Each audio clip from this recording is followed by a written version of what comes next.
السلام عليكم جماعه. اخيرا هنصيف. تعالوا اوريكم انا جبت ايه للمصيف. مهما قلتولي ان انتوا جهزتوا المصيف، انتوا بالنسبه لي ما جهزتوش عشان انتوا لسه ما جبتوش البوكس ده.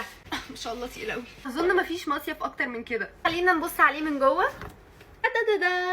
بصوا بقى موجود ايه. في مكسرات كتير جدا، في خضار مجفف وفواكه مجففه، كاندي وتسالي كتير قوي. بقى كل دي تسالي. هكتب لكم التفاصيل بتاعته بالظبط في الكابشن. هاجي اكلمكم عن طعم الحاجه بصراحه عشان هي تحفه. صدقني بالكاتشب هو المفضل عندي. في حاجه في البوكس معينه انتوا عايزينها، مش عايزين البوكس كامل عادي ممكن تطلبوها لوحدها.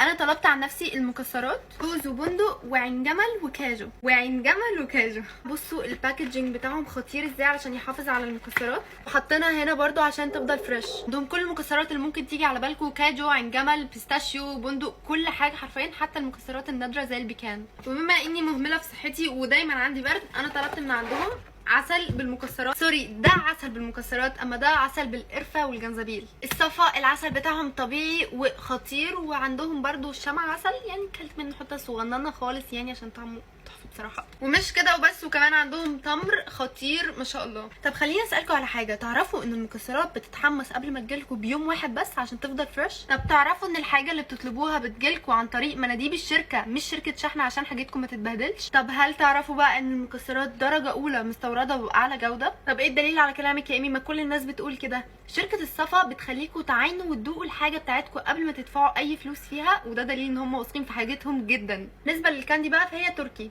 عالي قوي السقه. انا عارفه ان اكتر حاجه بتضايق لما تطلبوا اونلاين ان رسائلكم بتتعلق بالايام. لا، شركه الصفا بترد عليكم في خلال 24 ساعه بس. قولوا لي هتحتاجوا ايه اكتر من كده؟ حرفيا عملت معاكم الواجب وزياده. يلا اي خدمه.